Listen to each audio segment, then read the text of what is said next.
तो बच्चों, in this video we are going to discuss some more concept in thin lens. तो क्या बच्चों डिस्कस करेंगे? तो आज हम लोग इस पे सबसे पहले डिस्कस करते हैं multiple thin lens in contact. अगर कई सारे थिन लेंस को कांटेक्ट में रखा जाए तो इस पर सिंपल क्वेश्चन बनता है, ठीक है ना। तो मान लेते हैं कि बहुत सारे थिन लेंस हैं। एक पहला थिन लेंस है, ठीक है, सारे के सारे एयर में रखे हैं। एक दूसरा है, एक तीसरा है, और ये तीनों लेंस को कांटेक्ट में रखा गया, ठीक है। पहले वाले की फोकल लेंथ f1 है, दूसरे वाले की फोकल लेंथ f2 है, तीसरे वाले के f3 है एयर में। तो एक तो बच्चों यहाँ पे सबसे सिंपल रिजल्ट होता है कि हमसे इक्विवेलेंट फोकल लेंथ पूछी जाती है। इक्विवेलेंट फोकल लेंथ, ठीक है ना। तो अगर मल्टीपल लेंस हैं, ठीक है, सारे के सारे थिन लेंस हैं, नंबर 1, ठीक है। नंबर 2, पैरेक्सियल रेज हैं। पैरेक्सियल रेज के लिए हम लोग पढ़ रहे हैं, ठीक है ना। और कांटेक्ट में होने चाहिए, चिपके होने चाहिए, ठीक है। ऑल आर इन कांटेक्ट, ठीक है, कोई गैप नहीं होना चाहिए। ऐसी सिचुएशन में जो नेट पावर होती है सिस्टम की, इक्विवेलेंट पावर, वो P1 plus P2 plus P3 and so on, जितने भी लेंस होंगे कांटेक्ट में, सिंपल ऐड हो जाती है। मतलब कोई भी लाइट रे जाएगी तो इनकी डाइवर्जिंग कन्वर्जिंग पावर जो भी होती है, तो सिस्टम की जो ओवरऑल डाइवर्जिंग कन्वर्जिंग पावर होगी वो साइन के साथ ऐड हो जाएगी, ठीक है ना। पावर आप समझते हो लेंस की 1/f होती है। यानी अगर मैं what is the meaning of equivalent power and equivalent focal length, ठीक है ना। तो इक्विवेलेंट पावर को मैं लिख सकता हूँ 1/f इक्विवेलेंट, और ये होता है 1/f1 हो जाएगा, 1/f2 हो जाएगा, 1/f3 हो जाएगा। तो ये एक सिंपल रिजल्ट है जो आप अप्लाई कर सकते हो इक्विवेलेंट फोकल लेंथ निकालने के लिए। कंडीशन यही है, थिन लेंस होने चाहिए फॉर पैरेक्सियल रेज, और सभी लेंस कांटेक्ट में होने चाहिए, और ऑफ कोर्स एयर में भी होने चाहिए, इन एयर।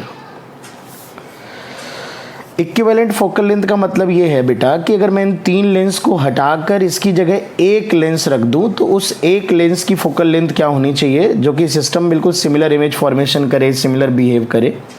तो उस सिंगल लेंस की फोकल लेंथ होनी चाहिए एफ इक्विवेलेंट, ठीक है। अब जैसे मान लो कोई ऑब्जेक्ट यहाँ पे रख दिया हमने HO हाइट का, और हमने कहा बताओ, पता करो भाई इमेज जो बनेगा वो किस डिस्टेंस पे बनेगा। तो ऐसे सिचुएशन में आप सिंपल फॉर्मूला लगाइए, 1/v minus 1/u is equal. अब इसको आप एक सिंगल लेंस की तरह एज्यूम कर लीजिए, तो 1/f इक्विवेलेंट है ना। जो f इक्विवेलेंट लगाया उसकी तरह आप सिंपल सॉल्व कर लीजिए। मैग्नीफिकेशन की ज़रूरत पड़े तो v/u लगा लीजिए, ठीक है। और 1/f इक्विवेलेंट को भी इसी इक्वेशन में आप चाहें तो अलग से निकाल के ना पुट करें, यहीं पे इसको 1/f1 plus 1/f2 plus 1/f3 कर दें, है ना। तो इस तरह से इसको सॉल्व कर सकते हैं आप। अच्छा, इसमें 2 तरह के क्वेश्चन बनते हैं, ठीक है ना। मैं अभी दोनों तरह के एग्जाम्पल लेता हूँ। एक एग्जाम्पल तो इस तरह का बनेगा जिसमें मल्टीपल लेंस कॉन्टैक्ट में होंगे, लेकिन सारा जो डेटा दिया जाएगा वो फोकल लेंथ के टर्म में दिया जाएगा। फोकल लेंथ के टर्म में दिया जाएगा f1, f2, f3। तो ऐसी सिचुएशन में यही तरीका बेस्ट होता है। बट अगर इसी में मैं यहाँ पर सभी की सरफेस की रेडियस ऑफ कर्वेचर दे दूँ, सभी मीडियम का रिफ्रैक्टिव इंडेक्स दे दूँ, तो फिर बेवकूफ़ी होगी इस तरह से सॉल्व करना, क्योंकि f1, f2, f3 गिवन नहीं होंगे। और f1, f2, f3 को आप लेंस मेकर्स फार्मूले से पहले आप डिराइव करेंगे, फिर यहाँ पुट करेंगे, फिर ऐसे सॉल्व करेंगे, तो that will be A lengthy method. उस सिचुएशन में, जिस सिचुएशन में म्यू और आर के टर्म में डेटा दिया है, तो we will definitely use master formula जो मैंने आपको शुरुआत में बताया है for multiple surfaces lens, right. तो चलिए 2 एग्जाम्पल डिस्कस करते हैं। Let us consider first example. तो फर्स्ट एग्जाम्पल में मान लेते हैं हमारे पास 2 लेंस कांटेक्ट में हैं, थिन लेंस है। चलिए 3 लेंस ले लेते हैं। एक ऑब्जेक्ट है जिसकी हाइट कैपिटल H है, इसकी फोकल लेंथ है 20 सेंटीमीटर, इसकी फोकल लेंथ है 10 सेंटीमीटर, और इसकी फोकल लेंथ है -20 सेंटीमीटर। और 30 सेंटीमीटर डिस्टेंस इस सिस्टम से एक ऑब्जेक्ट रखा है। हमसे कहा गया फाइंड आउट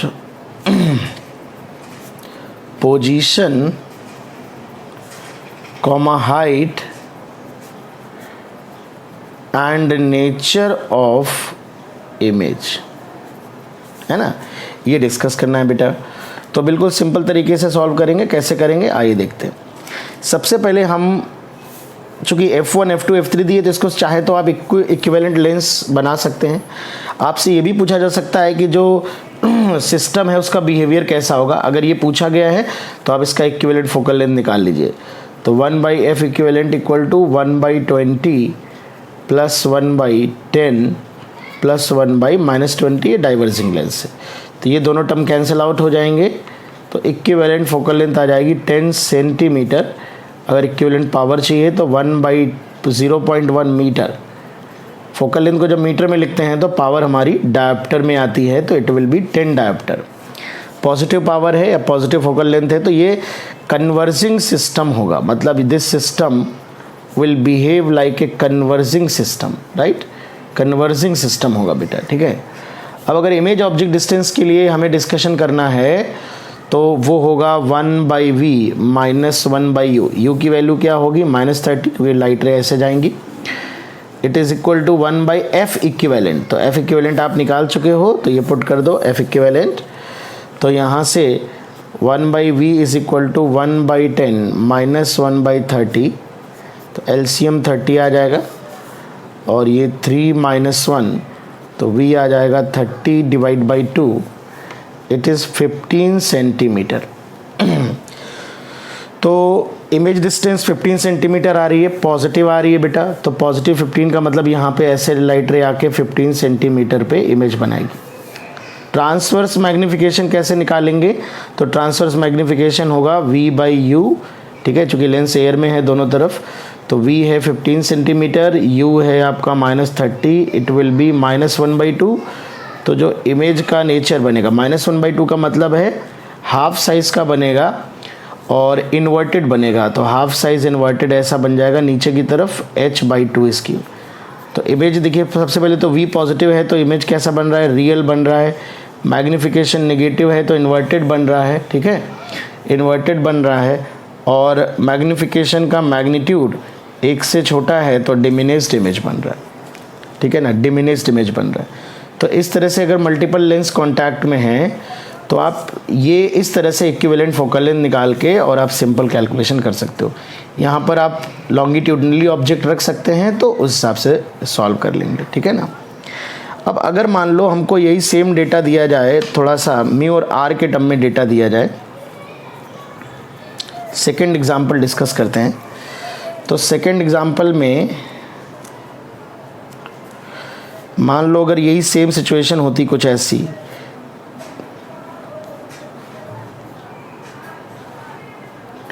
है ना, ये 3 लेंस हमारे कांटेक्ट में रखे हैं और इनके रिफ्रैक्टिव इंडेक्स हमको दिए गए हैं, ठीक है ना। सपोज़ ये म्यू है, μ1 है, ये μ2 है, इसका μ3 है। रेडियस में थोड़ा सिंप्लीफाई कर देता हूँ, सारी की सारी रेडियस इक्वल ले लेता हूँ, r r r, ठीक है। μ1 की वैल्यू 1.5 ले लेते हैं, μ2 की वैल्यू 2 और μ3 की वैल्यू ले लेते हैं 4, ठीक है। तो ये एक प्रॉब्लम गिवन है और हमको कहा गया है एक ऑब्जेक्ट है हमारा h हाइट का, यहाँ से r की वैल्यू है 20 सेंटीमीटर और यहाँ से 40 सेंटीमीटर डिस्टेंस पे लेंस से रखा है। और हमें डिस्कस करना है कि बताइए इमेज कहाँ बनेगा। तो अगर एक स्कूल गोइंग स्टूडेंट जिसको मास्टर फॉर्मूला नहीं पता है वो तो ऐसे ही करेगा, पहले तीनों लेंस का जो है 1/f इज इक्वल टू या fi is equal to μi - 1/r1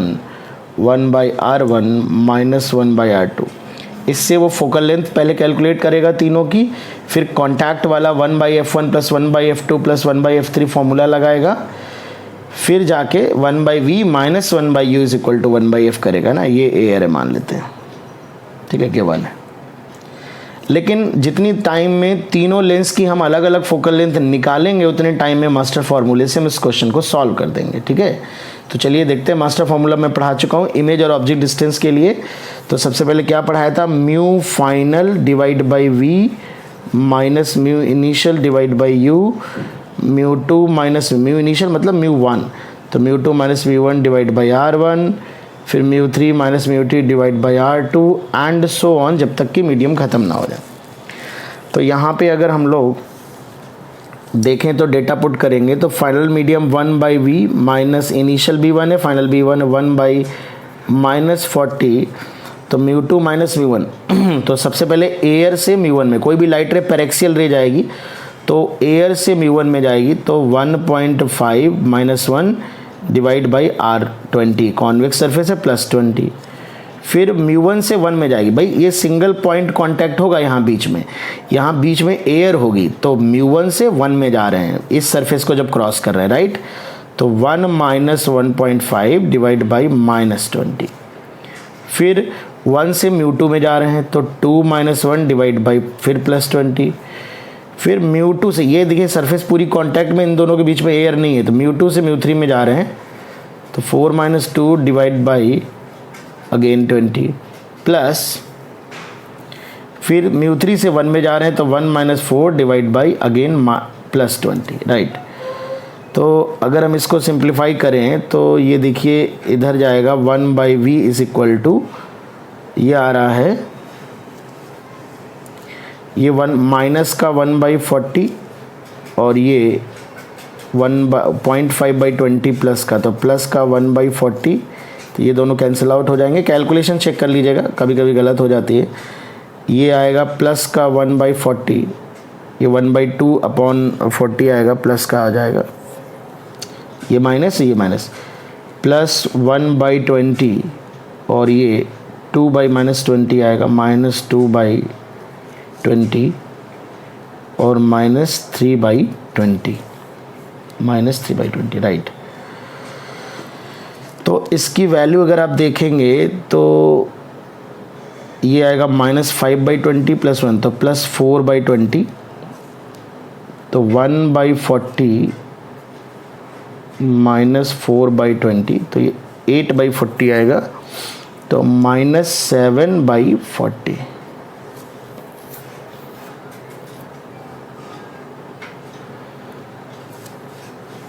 ठीक है ना, तो this is your -7/40। I hope मैंने कैलकुलेशंस ठीक किया है, अगर गड़बड़ है तो देख लीजिएगा, चेक कर लीजिएगा।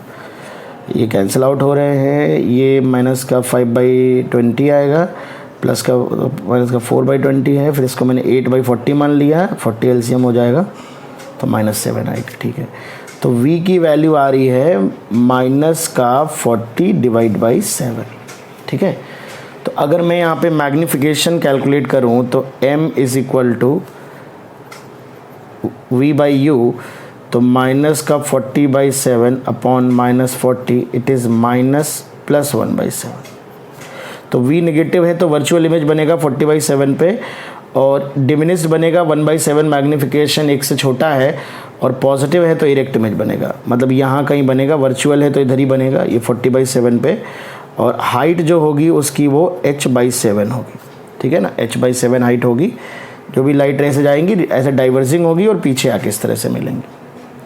तो दो तरह के एग्जाम्पल इसमें आपको देखने को मिलेंगे, दो तरह के एग्जाम्पल। ठीक है, एक एग्जाम्पल तो इस तरह का मिलेगा जिसमें आपको डेटा जो दिया जाएगा, जो मैंने पहले डिस्कस किया था, जिसमें डेटा जो दिया जाएगा वो F1, F2, F3 के टर्म में दिया जाएगा, तो आप सिंपल ऐसे सॉल्व कर सकते हैं F इक्विवेलेंट निकाल के।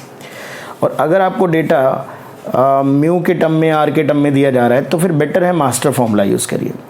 जेईई एडवांस में एक पूरा मैचिंग आ चुका है फोकल लेंथ को लेके, उसमें उन्होंने कई ऐसे क्वेश्चन पूछे थे जिनमें मल्टीपल लेंस कांटेक्ट में थे, तो उनको आसानी से आप जो है मास्टर फॉर्मूले से कर पा रहे थे।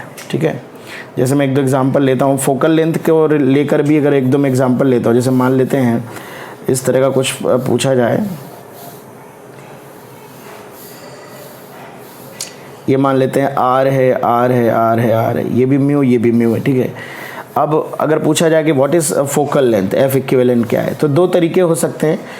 एक तो तरीका ये हो सकता है मेथड 1 कि आप दोनों की फोकल लेंथ चूँकि इक्वल होगी तो 1/f is equal to mu minus 1/r minus 1/-r। किसी एक लेंस की निकालनी है, पॉजिटिव लेंगे जब यहाँ से रह जाएगी, ये नेगेटिव लेंगे तो f आ जाएगा ये 2/r आएगा, r upon 2 times mu minus 1, और फिर 1/f इक्विवेलेंट के लिए 1/f1 प्लस 1/f2 कर दें, है ना। एक तरीका तो ये है। दूसरा तरीका ये है मेथड 2 कि आप सीधे मास्टर फार्मूला लगा। आप सोचिए यहाँ से जब लाइट रे जाएगी तो फाइनल मीडियम क्या है, तो फाइनल मीडियम का refractive index upon focal length is equal to 1 से म्यू में गए तो mu minus 1 upon plus R, फिर म्यू से 1 में जा रहे हैं 1 minus mu upon minus R, फिर 1 से म्यू में गए तो mu minus 1 divide by again plus R, फिर म्यू से 1 में गए तो 1 minus mu divide by minus are. तो इससे भी आप अगर सिंपल कैलकुलेट करेंगे तो r upon 2 times mu minus 1 आपको कैलकुलेट हो जाएगा। तो कोई भी दो लेंस हो कॉन्टैक्ट में हो तो आप दोनों तरह से कर सकते हैं, ठीक है। हाँ, ये बात अलग है कि अगर इन दोनों की फोकल लेंथ दी जाती 20 सेंटीमीटर 30 सेंटीमीटर तो ये मेथड बेटर मानता हूँ मैं, और अगर म्यू और आर के टर्म में डेटा दिया है तो मैं इस मेथड को बेटर मानता हूँ। तो क्वेश्चन पे डिपेंड करेगा कि आप कौन सा तरीका एग्जाम में फॉलो करना चाहते हैं, ठीक है ना। तो उस हिसाब से आपको फॉलो करना है, ठीक है। ऐसे आप कई लेंस कांटेक्ट में होंगे, उन्हें आप इस तरह से कर सकते हो। जैसे मान लेते हैं एक थिन कॉन्वेक्स लेंस है और एक कॉन्केव लेंस है, तो इसको एक प्रॉब्लम और ले लेते हैं। जैसे मान लेते हैं ये है आपका और ये दिया गया है, मान लेते हैं एक लेंस और है, ठीक है। तो ये कुछ R1 है, ये R2 है, ये R3 है, ये R4 है, एयर है। तो एक तरीका तो ये है कि ये μ1 है, ये μ2 है, ये μ3 है। मैं बता चुका हूँ शुरुआती लेक्चर में। तो इन तीनों की फोकल लेंथ निकालिए लेंस मेकर फार्मूले से, फिर 1/f1 plus 1/f2 plus 1/f3 कर लीजिए, या फिर मास्टर फार्मूला लगा लीजिए। तो अगर इधर भी एयर है इधर भी एयर है तो 1/f इक्वल टू हो जाएगा μ1 minus 1 divide by R1 plus μ1 से μ2 जा रहे हैं तो एयर बीच में एयर नहीं है इस केस में, तो μ2 माइनस μ1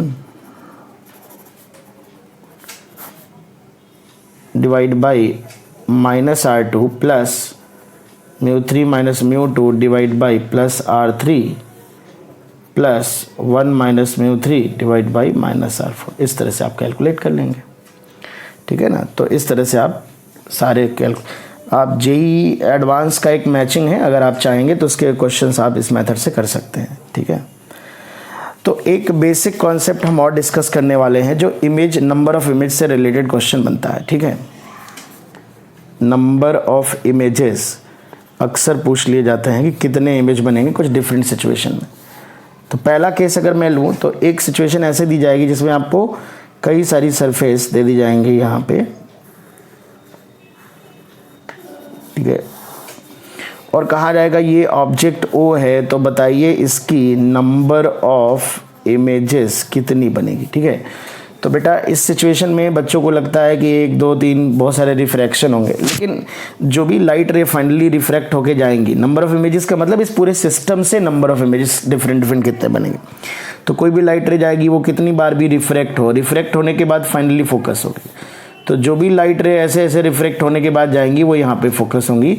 भले ही मल्टीपल सरफेस है पर ये एक सिंगल लेंस के जैसा बिहेव करेगा। पर एक्सेल रेस के लिए अगर हम बात करें तो ऐसे सिचुएशन में नंबर ऑफ इमेज हमेशा 1 होगा, ठीक है। ये सिस्टम एक ही इमेज बनाएगा।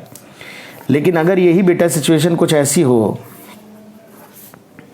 एक अगर हमारे पास लेंस दिया जाए और इसमें अलग अलग मीडियम दे दिए जाएं, ऐसे ये मीडियम μ1 है, इतना मीडियम μ2 है, ये मीडियम μ3 है, ये मीडियम μ4 है और ये मीडियम μ5 है। मैं मान लेता हूँ कि लेंस की डायमीटर भी बहुत छोटा है, मतलब ये जो लेंथ है ये वाली ये बहुत छोटी है, मतलब all the rays are assume to be paraxial, सारी लाइट रेज पेरेक्सियल मानी जा सकती हैं। अब एक ऑब्जेक्ट की हमें कितनी इमेज बनेगी यहाँ पे ये बताना है। तो ऐसे सिचुएशन में जितने डिफरेंट मीडियम होंगे 1 2 3 4 5, तो 5 इमेजेस बच्चों बनेंगी, 5 इमेज यहाँ पे बनेंगी। क्यों बनेंगी?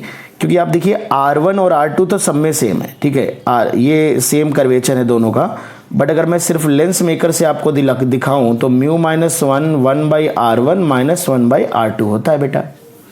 अब म्यू की वैल्यू अलग अलग है, R1 R2 सेम है, तो आप देख सकते हो फोकल लेंथ की वैल्यू अलग अलग आएगी हर टुकड़े की, इसकी अलग होगी, इसकी अलग होगी, इसकी अलग होगी। तो F1 F2 F3 F4 F5 सबकी फोकल लेंथ अलग अलग आएगी पांचों सेक्शन की। अब चूंकि स्फीयर एक है, जो स्फीयर इसका है, ये सारे एक ही रेडियस ऑफ कर्वेचर है, तो इस जो ऑप्टिकल एक्सिस होगी वो सबकी सेम होगी, यानी यही ऑप्टिकल एक्सिस इस टुकड़े की भी होगी, यही ऑप्टिकल एक्सिस इस टुकड़े की भी होगी, यही optical axis, but focal length चूंकि हर टुकड़े की अलग अलग है, तो आप इमेज डिस्टेंस के फॉर्मूले से कह सकते हो कि अगर f की वैल्यू अलग अलग है और u की वैल्यू सेम है, तो आपकी v की वैल्यू जो है वो अलग अलग आएगी। तो इसलिए 5 डिफरेंट इमेज बच्चों इस केस में बनेंगे, ठीक है ना। तो इस तरह से सिचुएशन में भी आप कुछ क्वेश्चन बन सकते हैं। एक कैलकुलेशन और देख लीजिए। मान लेते हैं कि एक लेंस है और एक ही मीडियम है, पूरा का पूरा म्यू है, ये भी म्यू है, बट ऊपर यहाँ पर म्यू लिक्विड भर दिया और यहाँ पर एयर है और एक ऑब्जेक्ट यहाँ डाल दिया। अब जो लाइट रे, अच्छा यहाँ पर बेटा चूंकि ऑप्टिकल एक्सिस यही है, तो जो इमेज बनेंगे वो इसी ऑप्टिकल एक्सिस पे बनेंगे। चूंकि ऑप्टिकल एक्सिस हाइट है नहीं कोई, HO 0 है तो HI 0 आएगी, यानी जो इमेज बनेंगे I1 I2 कुछ, मतलब मैं अभी जनरली नहीं कह रहा हूँ I1 I2 कौन है, वो इसी लाइन पे बनेंगे 5 इमेज, ठीक है ना। तो उनके बीच की डिस्टेंस भी कैलकुलेट कर सकता है, जो कि हम फर्दर आगे आने वाली वीडियोस में डिस्कस करेंगे। अब ऑब्जेक्ट ऐसे रखा है, लेंस एक ही पर ऊपर नीचे मीडियम अलग अलग कर दे तो भी यहाँ पर 2 इमेज बन जाएंगे, क्योंकि जो ऊपर से लाइट जाएगी भाई, ऊपर वाले टुकड़े के एक तरफ लिक्विड एक तरफ एयर है, तो फोकल लेंथ बदल जाएगी, है ना। तो रिफ्रैक्शन होने के बाद अलग इमेज बनेगा और इससे रिफ्रैक्शन होने के बाद अलग बनेगा, तो 2 इमेज डिफरेंट बन जाएंगे। तो इस तरह के प्रॉब्लम्स को आप बेसिक से इस तरह से बच्चों अप्रोच कर सकते हो। ओके।